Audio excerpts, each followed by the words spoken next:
All right, so today, guys, we're going to be talking about Vietnam. Really, really important topic that we need to discuss and understand if we're going to really kind of have a sense of what defined the 1960s in the United States. So there's a lot of information about Vietnam out there. Some of you, if you've ever been to a trip in Washington, might have actually visited the Vietnam War Memorial, which is probably one of the most famous sites in Washington, D.C. And what we're going to do today is we're going to try to talk a little bit about what started the war, how the United States got involved, and then how the United States went about trying to conduct itself during the war. And in addition to that, we also want to know kind of its lasting impact, both on America itself as well as our foreign policy during the Cold War. So we're going to begin talking a little bit about Vietnam itself and a brief background on the war in Vietnam. So Vietnam was originally controlled by China, and it became independent around 939 AD. By the 1500s, missionaries and imperialists in France were really interested in Vietnam. And by 1857, France controlled some parts of it and expanded control to include Cambodia and Laos in 1893. Together, this becomes known as French Indochina, which we can see pictured here.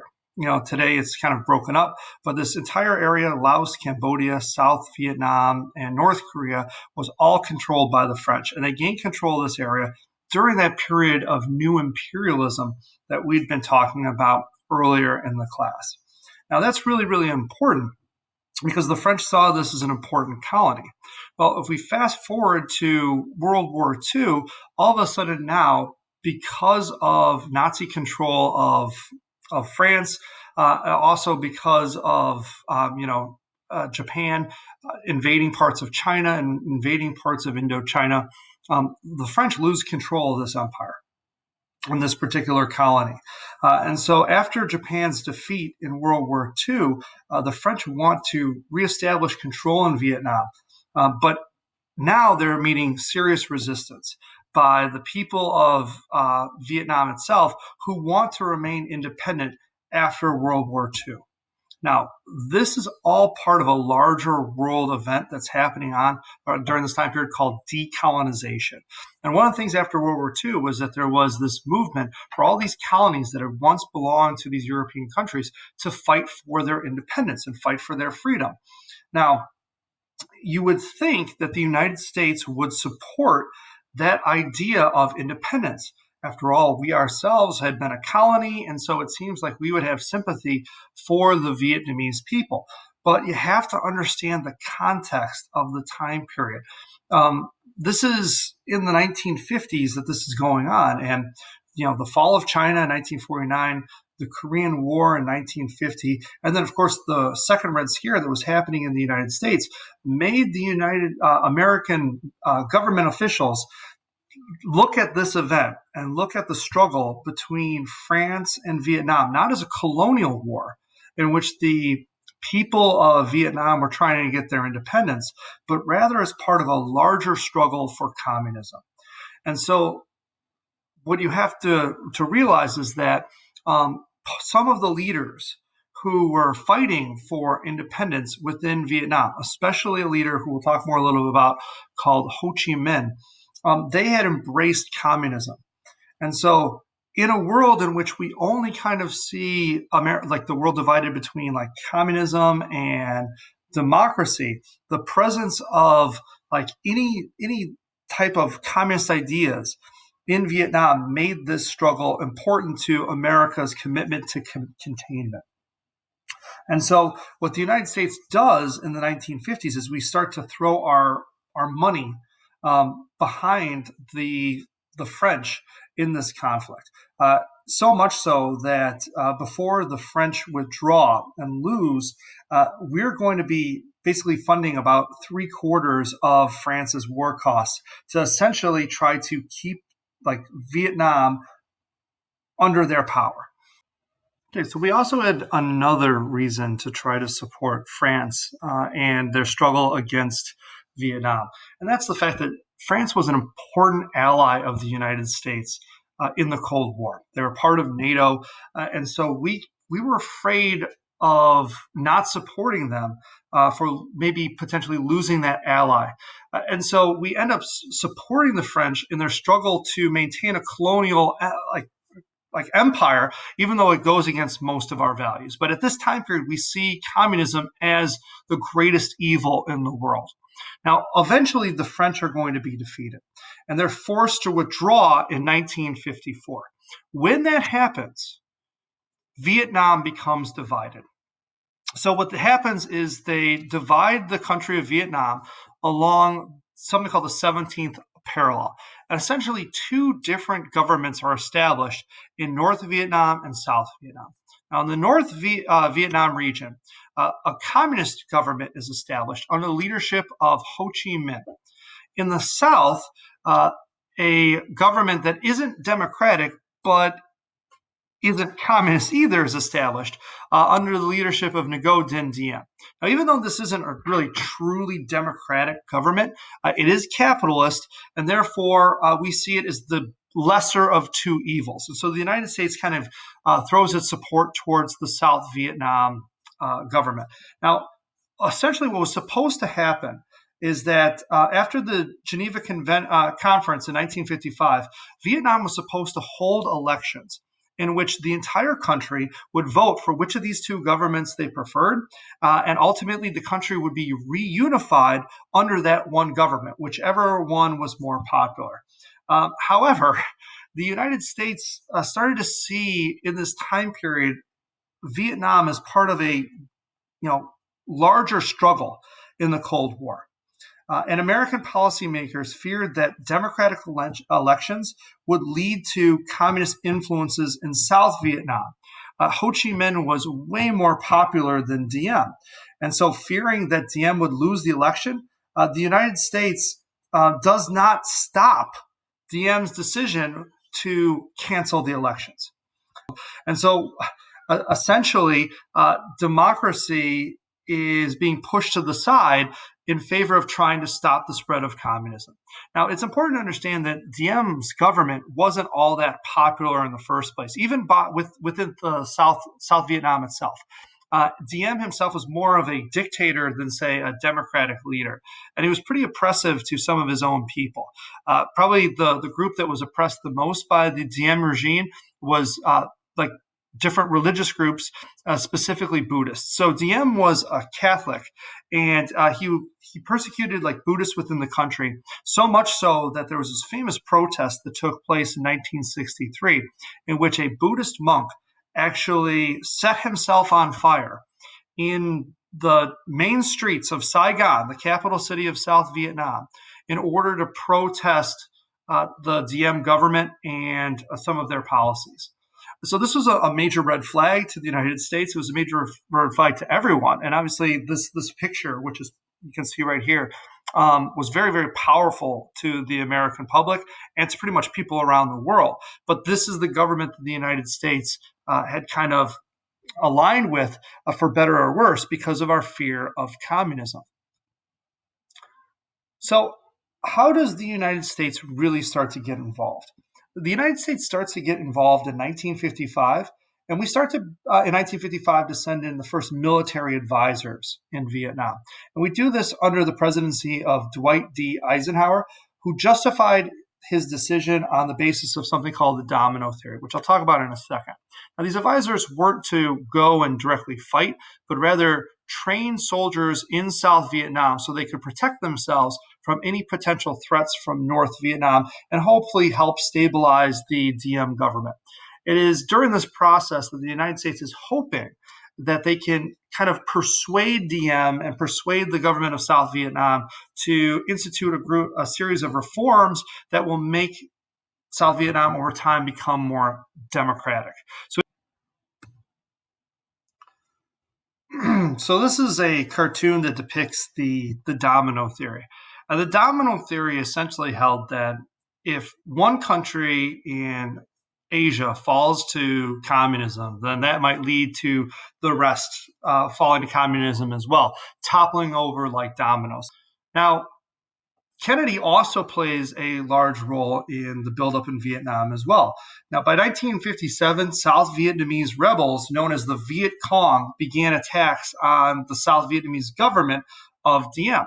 So Diem was facing essentially enemies in two different places. He was not only fighting North Vietnamese communists who wanted to take over South Vietnam, but there was also people within South Vietnam that would like to see his government toppled. And that becomes known as the Viet Cong, a really, really important group that you need to know. Now, President Kennedy also subscribed to the domino theory. Therefore, he sends 18,000 additional advisors into the country. In 1963, Kennedy also supported the South Vietnamese in their attempt to overthrow the Diem government and murder Diem. Basically, we were aware of this, and the thinking was that the Diem government was so unpopular that maybe a new government could be put in place that would institute reforms and would actually be able to gain the public support of the people. The problem was that all this did was destabilize the government further, and what ends up happening is Vietnam kind of devolves into political anarchy over time. So the United States, the moves that we're making to try to prop up the South Vietnamese government are backfiring. And it's important to understand at this point that the U.S. government's involvement in Vietnam is a gradual process. Though actions under the administrations of Eisenhower and Kennedy are considered to really have set the stage for Vietnam, it's the president that takes over after, that really transforms Vietnam into a full-out war. That being said, Kennedy is also important in the story as well. His plan of flexible response had a lot to do with America getting more and more involved. Because as we move from a policy of massive retaliation to flexible response, it gives the government the power to get involved in more events around the world in order to stop the spread of communism. President Lyndon Johnson was reluctant to commit the United States to fight in South Vietnam. But the president feared looking like a weakling, and he was convinced that his dream of a great society would be destroyed if he backed down on the communist challenge in Asia.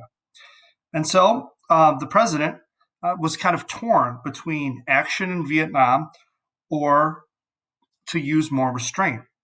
Now, that all changes for Lyndon Johnson in 1964 in what became known as the Tonkin Gulf Incident. Now, it is important to note that the Tonkin Gulf Incident is maybe one of the most important events to understand about Vietnam. It's also one of the most controversial parts of the entire war. On July 30th, 1964, the South Vietnamese began an attack on North Vietnamese islands in the Gulf of Tonkin.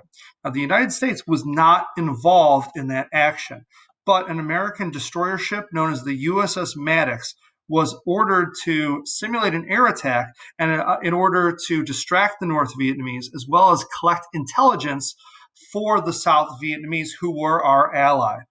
On August 4th, 1964, the Maddox's captain reported that the ship had been attacked. He later recanted, stating that no attack had occurred. However, 6 hours later, President Johnson ordered a retaliation attack by U.S. planes. That supposed attack, and this is incredibly controversial, kind of lays the groundwork for what becomes known as the Tonkin Gulf Resolution. So a few days later, on August 7th, 1964, U.S. Congress passes the Tonkin Gulf Resolution, which gives Lyndon Johnson essentially unlimited powers to take all necessary measures to fight off any armed attack in Vietnam. There was no time limit given to the president, and essentially he was given a blank check to conduct the war any way he saw fit.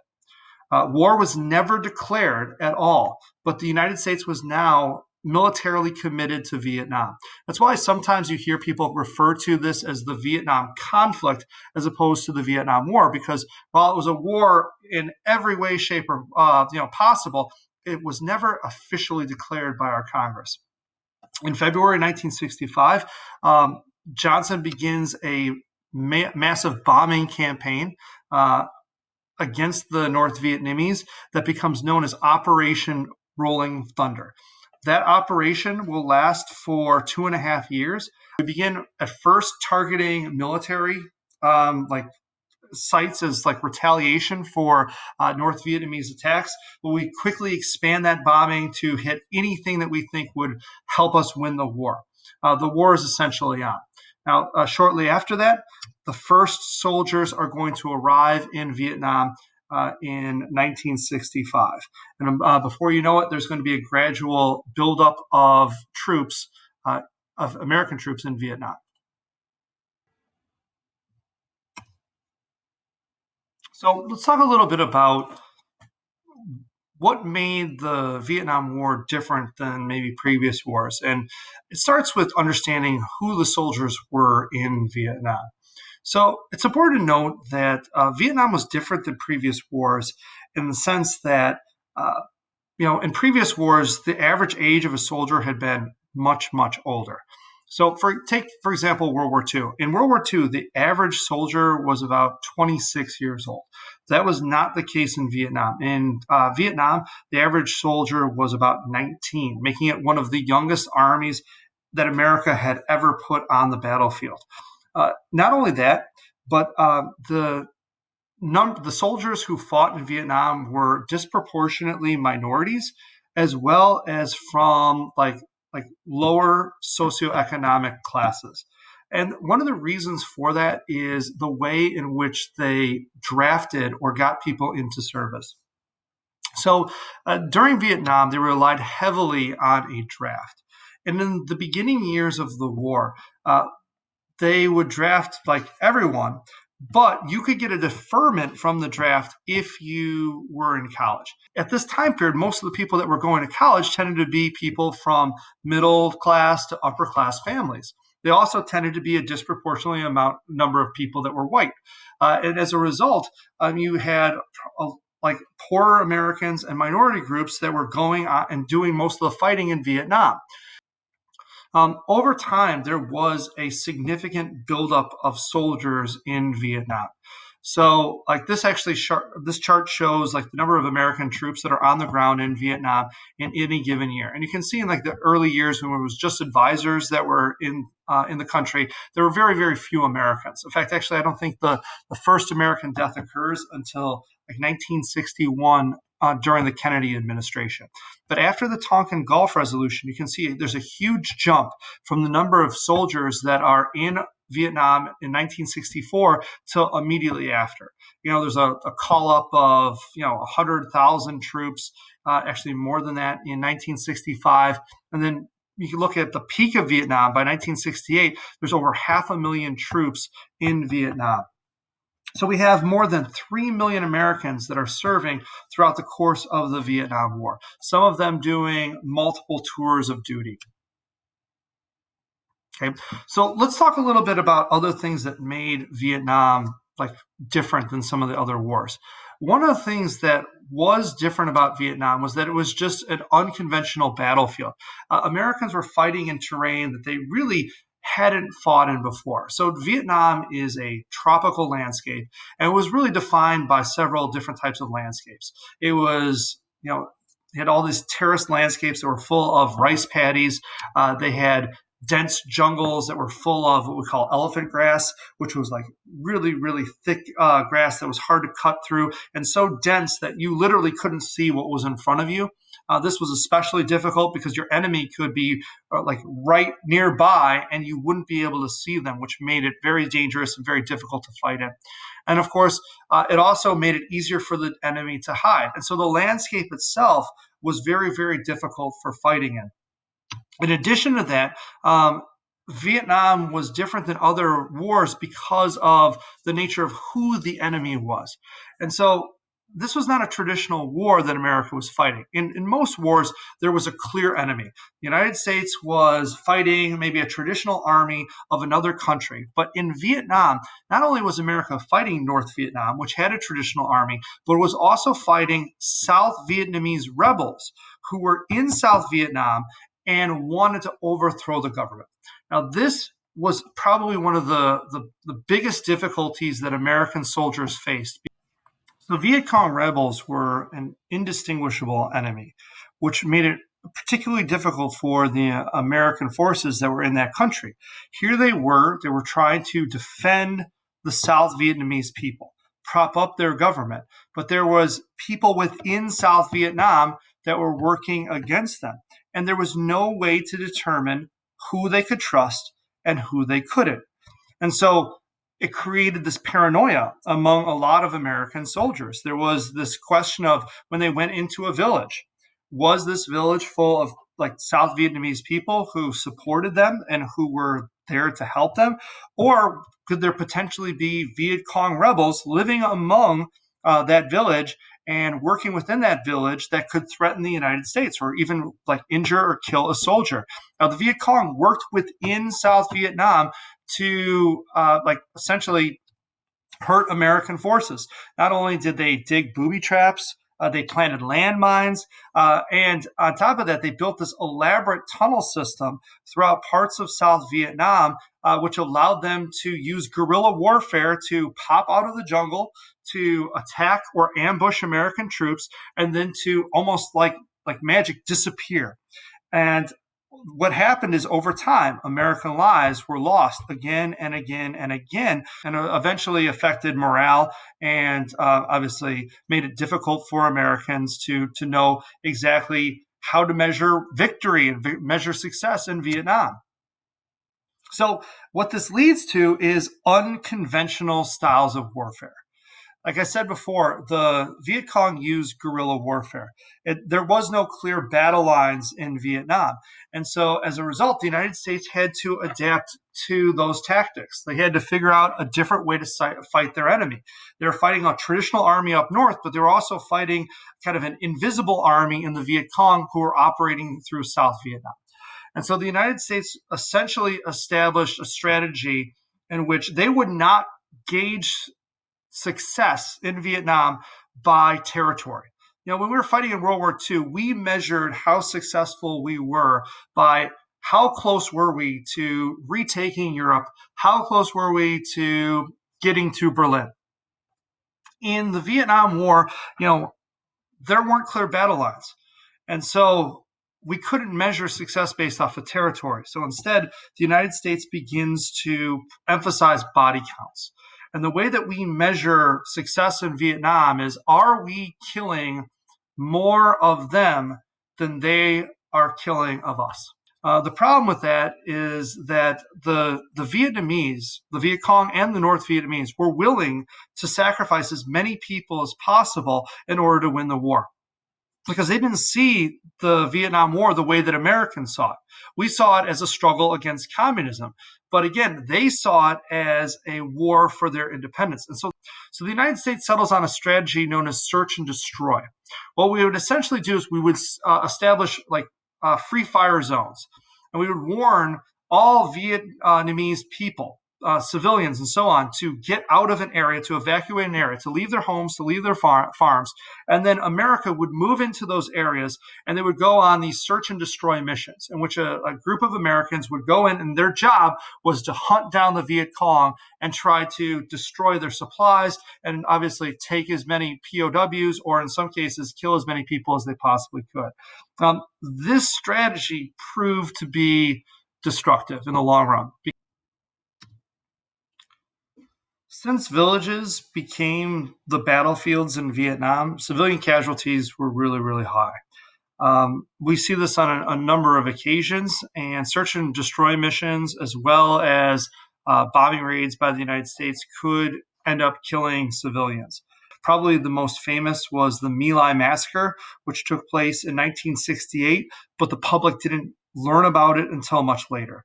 In that particular massacre, Charlie Company were sent out on a search and destroy mission. It should be mentioned that the men were tired and frustrated that they hadn't seen a whole lot of action in weeks and had previously lost a few members of their squad. The soldiers, under the command of Lieutenant William Calley, found no insurgents in the village in which they were assigned to essentially invade, although they had been psychologically prepared for a major attack. Several old men were bayoneted. Women on their knees praying were shot in the back of the head. Dozens were herded into a ditch and executed with automatic weapons. The Americans did not find a single enemy, but rather innocent villagers and 3 weapons. Now, this was a particularly brutal example of the horrible psychological or toll that Vietnam took on the soldiers, not necessarily knowing who their enemy was and who they could trust. A U.S. Army Scout helicopter famously actually had to halt the massacre by landing between the American troops and the remaining Vietnamese who were hiding in a bunker. The American public, like I said, wasn't informed about this until much later. But when Congress investigated the matter, they found that close to 400 villagers were killed, and they charged Lieutenant Calley with murder.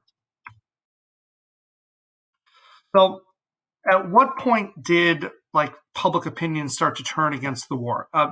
Vietnam is famously an unpopular war in American history, but it wasn't always that way. It is important to understand when the majority of Americans actually supported the Vietnam War, and actually they continued to support the Vietnam War through around 1968. Some would say even into 1969.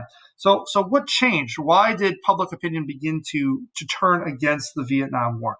Well, a big part of that was something called the Tet Offensive. And the Tet Offensive is considered to be the turning point of the Vietnam War. So it occurred on January 31st in 1968. Now, essentially, it was this massive simultaneous attack on almost every city in South Vietnam by both the North Vietnamese and the Viet Cong. The fighting coincided with the Vietnamese Lunar New Year of Tet, which is why it has its name. Now, the United States and the North Vietnamese had been in a temporary ceasefire, in order to allow both sides to celebrate the holidays. And what ends up happening is all of a sudden, on January 31st, the entire country of South Vietnam explodes with fighting. So eventually, the United States actually pushes back the North Vietnamese and the Viet Cong. But the Tet Offensive is going to have a huge psychological impact on Americans at home. It's going to convince many Americans that the war cannot be won. Gallup poll reported that 50% of those surveyed after the Tet Offensive disapproved of President Johnson's handling of the war, while only 35% approved, which is interesting because the actual fighting of Tet was pretty one-sided. When the Tet Offensive ended, basically the Americans had completely repelled most of the communists. An estimated 33,249 North Vietnamese and Viet Cong had been killed, along with 3,470 South Vietnamese and Americans. So the casualties were high, but they were really, really one-sided. And so for a lot of American generals, this was considered to be a military win. The problem was that that's not what the public perception was. You look at this map and you see all these different areas where all of a sudden America was under attack. And probably the most famous was in Saigon itself, in which the American embassy, a symbol for the American presence within Vietnam, it was under siege. And so the immediate effect of the Tet Offensive is that there's a lot of Americans start to question whether or not we can actually win. So as a result of the Tet Offensive, there is a significant uptick in the number of protests in the United States towards Vietnam. We see that especially in 68, moving into 1969.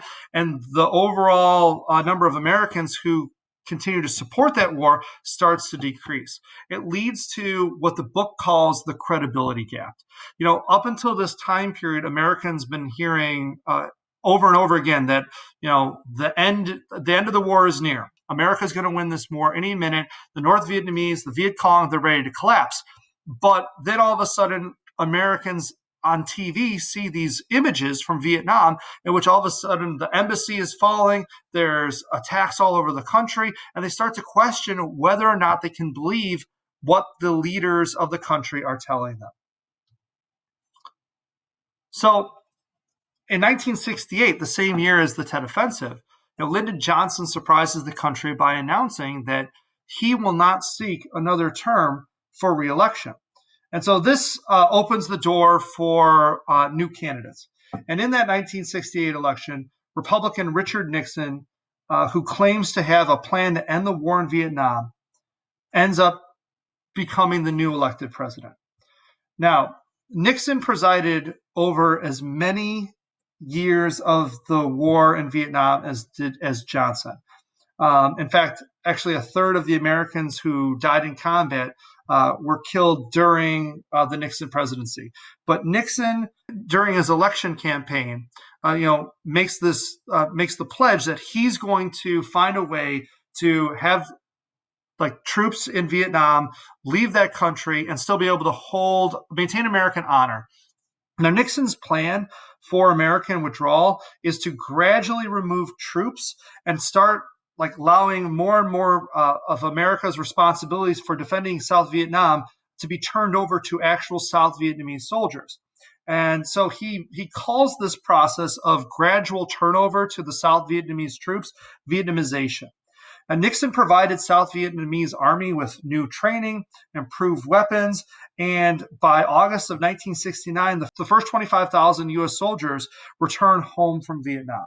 However, in 1970, as negotiations begin to stall, Nixon actually widens the war by secretly ordering the bombing of Cambodia and Laos in order to destroy communist supply lines that are entering into South Vietnam. The famous Ho Chi Minh Trail, which actually wasn't in Vietnam, it was outside of the country, it was being used to deliver weapons to the Viet Cong. Now, this widening of the war at the same time that we're drawing down troops sparks another round of protests on college campuses and eventually leads to a famous demonstration at Kent State, which we'll talk about on another day. So let's talk about how the Vietnam War ended.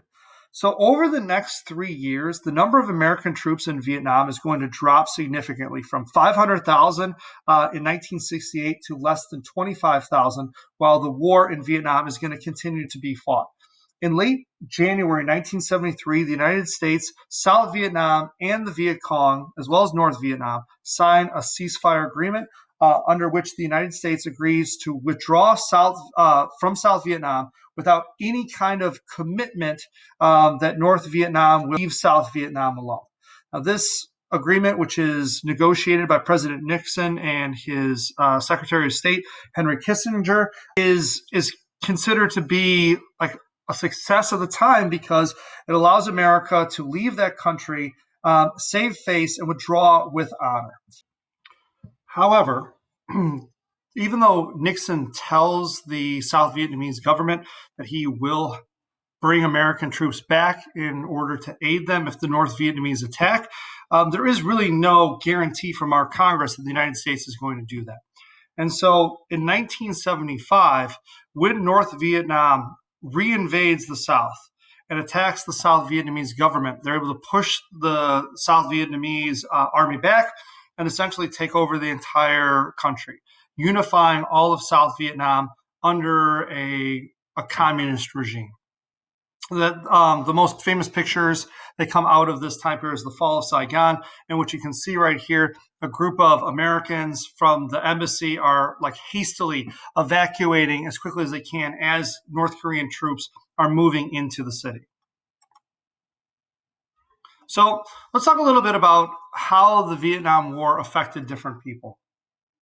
And it's important to note that the Vietnam War had a huge impact on the Vietnamese people themselves.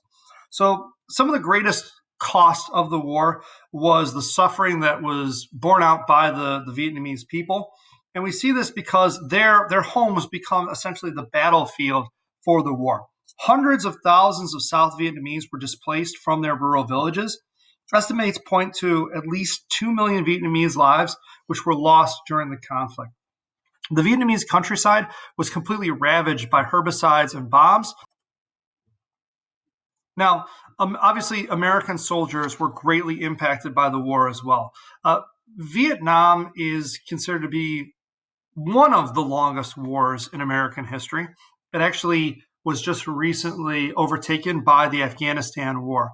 But in that war, as I said before, about 3 million Americans served in active duty. Several 100,000 American troops were exposed to Agent Orange, a chemical herbicide that was meant to destroy North Vietnamese crops. and has been identified since as a cause of cancer and severe birth defects. And so there was concerns that there were American, not only Vietnamese, but American soldiers that were exposed to Agent Orange and that had a huge impact on their health moving forward. An estimated 58,132 Americans died in Vietnam. More than 150,000 were wounded and 21,000 were permanently disabled. An estimated 100,000 Americans fled the United States to avoid serving in the conflict, oftentimes escaping to Canada, and approximately 50,000 American servicemen deserted while in uniform. The Veterans Administration, or VA, estimates that about 830,000 Vietnam vets suffered symptoms of post-traumatic stress disorder, of whom 480,000 were so deeply affected that they can be considered disabled. And so clearly the fighting that Americans were undertaking in Vietnam, not knowing where the enemy was, not having established battle lines, the fact that so many of these soldiers were so young took its toll on those that fought. Lastly, we have to think about how Vietnam impacted American society. So the Vietnam War had far-reaching consequences for the United States. It led to a number of things. Number one, it led to the 26th Amendment. And the 26th Amendment was pushed for by young people especially in order to reduce the voting age from 21 to 18. Now, this was especially important to, obviously, people that were involved in the counterculture and the protest movements of the 60s. The philosophy being that if our country can, draft people into service and send them over across the globe in order to die, they should have a say in who their president will be. So it also inspired Congress to pass the War Powers Act in November of 1973. Now, the War Powers Act was a direct response to the Tonkin Gulf Resolution, which had given Lyndon Johnson pretty much unlimited powers to wage the war. And Congress wanted to kind of bring back some of those powers that it had lost to the executive branch and check the power of the president to make military decisions. And so in the War Powers Act of 1973, it restricted a president's ability to send American forces into combat without explicit congressional approval.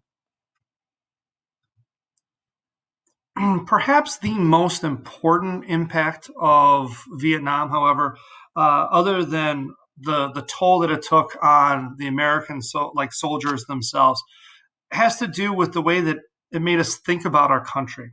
So the war made many Americans significantly more cynical and less trusting, even suspicious of government.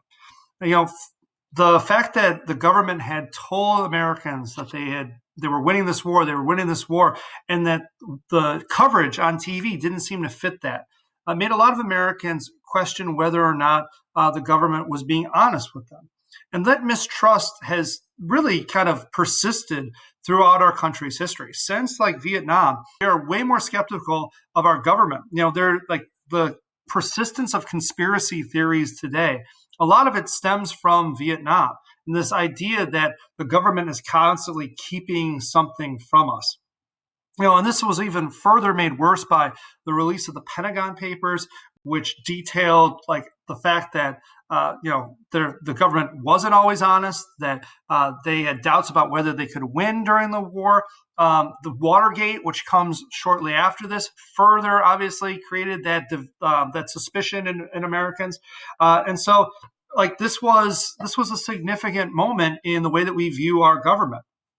In addition to that, in the decade following Vietnam, in the 70s and the 80s, the government are going to become increasingly wary of our role in the world. And we're not going to withdraw from the world, but we're going to become way more cautious when dealing with other countries in order to try to prevent another Vietnam War.